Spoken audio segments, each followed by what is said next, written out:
របៀបផ្ទេរ page ឲ្យ admin មួយទៀតកាន់ចូលមកកាន់ page ហើយចុចកន្លែងគ្រីបពណ៌បៃតងរួចហើយចុចពាក្យ page recommend មកទៀតលោតមកដល់ត្រង់ចំណុចកន្លែងនេះពុកម៉ែបងប្អូនអូសមកខាងក្រោមមកចុចយកពាក្យ manage admin លោតមកដល់ត្រង់ចំណុចកន្លែងនេះយើងចុចពាក្យ add new បន្តមកទៀតចុចពាក្យកន្លែង nick ពណ៌ខៀវខាងក្រោមនេះត្រង់ចំណុចកន្លែងនេះគឺគេឲ្យយើងវាយឈ្មោះ admin ដែលយើងចង់ផ្ទេរ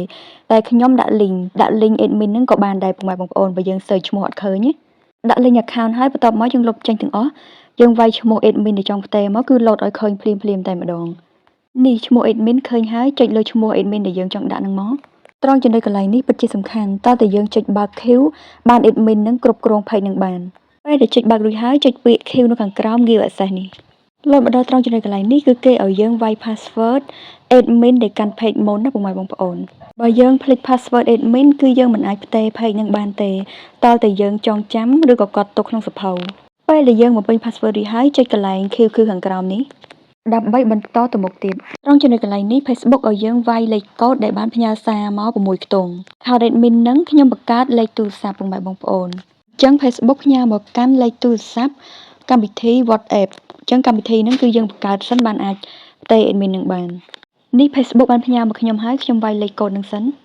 បើពុកម៉ែបងប្អូនបង្កើត account នឹងដោយ Gmail គឺគេផ្ញើមកកាន់ Gmail តែខ្ញុំបង្កើតលេខទូរស័ព្ទគឺគេផ្ញើមកកាន់លេខទូរស័ព្ទរបស់ខ្ញុំបំពេញរួចហើយគឺយើងចុចកន្លែង queue ខាងក្រោមបន្តមកទៀតខ្ញុំបានយកទូរស័ព្ទមួយទៀតមកមើលចង់ដឹងថា admin នឹងផ្ទេរ page មកនៅ admin នេះគឺសម្រាប់តែទទួលទេឃើញហើយពុកម៉ែបងប្អូន admin កាន់ page នេះយើងចុចលើឈ្មោះហ្នឹងមកបន្តមកទៀតចុចពាក្យ queue ខាងក្រោមនេះពុកម៉ែបងប្អូនកន្លែងដៃខ្ញុំប៉ះហ្នឹងរួចហើយចុចពាក្យ nick queue ខាងក្រោមនេះទៀតពុកម៉ែបងប្អូនចុចពាក្យ queue ខាងក្រោមទៀតពុកម៉ែបងប្អូនដើម្បីបន្តទៅមុខទៀតកំពុងតែធ្វើដំណើរការហើយអ៊ីនធឺណិតរៀងដើរហើយពុកម៉ែបងប្អូន admin ថ្មីទទួល page នឹងបានហើយពុកម៉ែបងប្អូនចុចកន្លែង queue ខាងក្រោមតាមដៃខ្ញុំមកចំពោះការផ្ទេរ page នេះត្រឹមរយៈពេល30ថ្ងៃបើ admin ថ្មីមិនទាន់ទទួលទេគឺនឹង load មកវិញពុកម៉ែបងប្អូនអញ្ចឹងពេលខ្ញុំចូលទៅទទួលចេះហើយ admin នឹងគឺអាចគ្រប់គ្រង page នឹងបាន